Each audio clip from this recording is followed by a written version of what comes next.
SunDON piecers, and a merry SunDON it is indeed, because I get to open a new Paramount War booster pack. Ooh, I'm very excited for this, so we'll jump right into it. If you don't know what we do here, we're going to take two random numbers out of this number deck, 1 through 12. So the first one's 11, and the second one is 9. So we will take the 11th card out of this booster pack and the 9th card. There are 12 total cards in this booster pack plus a Dawn card. Will we get the special Dawn? No, I can already tell you from the back of that Dawn. That's alright, let's get this out of here. First card. The Land of Wano. Alright. Dobon, that's a weird looking Pokemon. We got the Magman. Bra bra. Venom Road, you're not in Kansas anymore, Dorothy.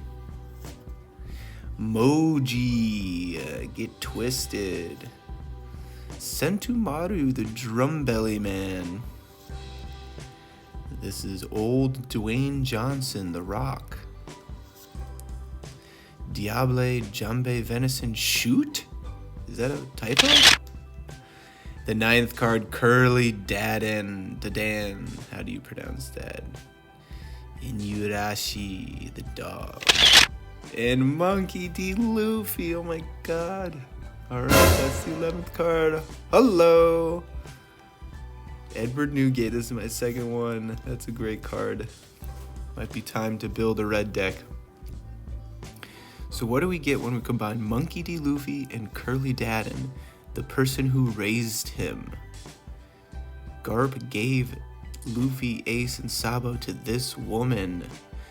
There's actually a scene where it shows her when she's younger. She suspiciously looks like if Nami and Luffy had a kid together.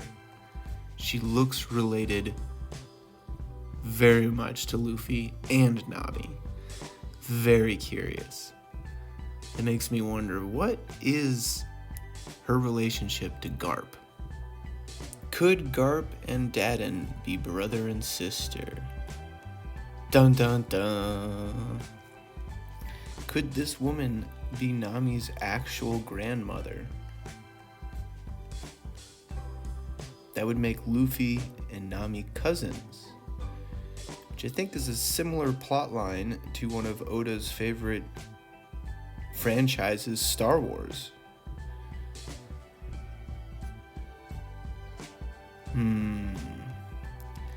Well, for this concept, I thought, what if we just made Curly Dadan the main protagonist of One Piece? What if this was her story, not Luffy's story? So she's got the Ace's bead necklace, she's got the straw hat. In this concept, I was going to have her wear the leather jacket in the film card that Luffy had, but I will later scrap that idea. It's got a little complicated. Plus, I like the theme of more of just be like a hippie, like a gardener type.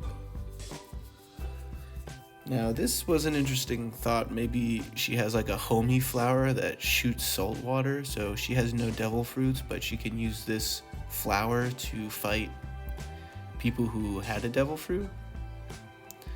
And in the show, she also does wield a great battle axe, so I'm going to give her an axe and make it sunflower themed as well. Very round face, just like the Monkey Clan.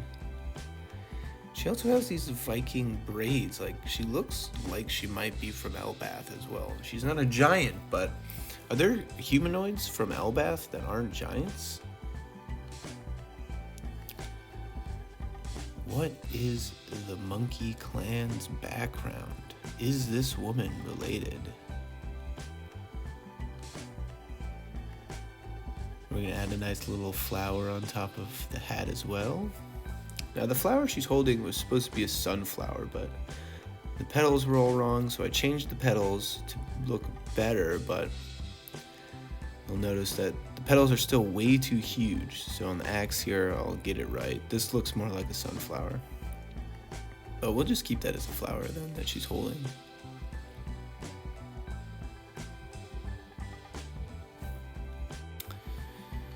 In previous pictures, I'm definitely doing a lot better this time around using my layers well and sectioning off the body and the clothes and everything on different layers. It makes it easier to go back and shade or highlight things individually, give it more of a 3D look instead of everything being affected by the same light the same way. This really helps with using the clipping mask feature in the layers, so I can add a second layer and just only draw on what has been painted already, so there's no going outside of the lines, so shading becomes infinitely easier. But you want to keep everything on a separate layer in order for the clipping mask not to just hit everything like before. So we've changed the belt buckle to be a buckle, not a sunflower like I previously mentioned. We're gonna sketch out those weird crosshatch pattern on her pants from the Bandit days. Make sure to fudge it all up around the creases there, because it's not gonna make the perfect square boxes. Make it look like there's some movement in the pants.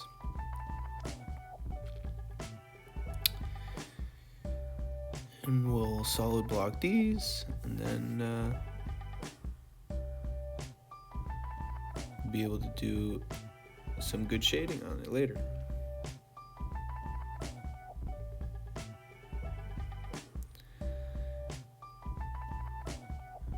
Bring everything back to front. I'm going to just make these a little bit more anime-esque. Spend some extra time there perfecting that.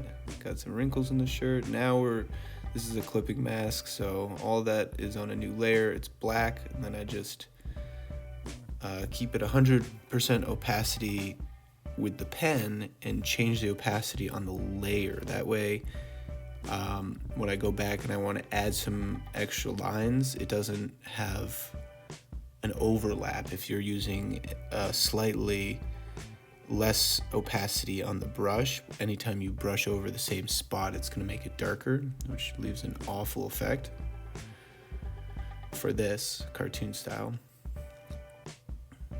It's more like a painting style in a way.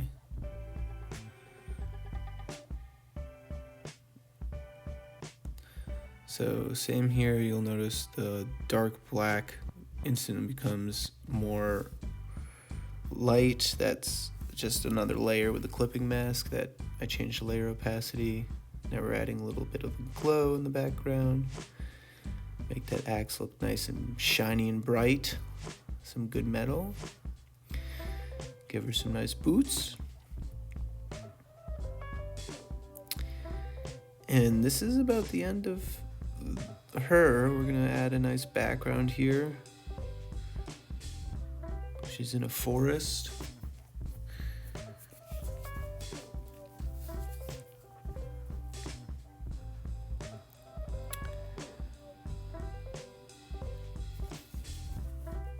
I think doing these backgrounds, it really helps to have a lot of the specialized brushes that I've been using in Procreate. It really makes it a lot easier.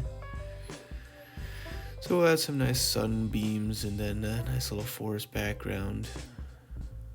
So, what do you get when you combine Curly Dadan and Monkey D. Luffy? You get a new protagonist, a new story, a new age of the Straw Hat. Ta-da! It's Curly D. Dadan. She is the leader of the Straw Hat Pirates. I made her have the same stats as the Monkey card, blocker, on play, play one film, or Straw Hat card with a cost of 4 or less. Hey, if you liked this video, watch some of my other ones. Thanks for making it this far. Subscribe!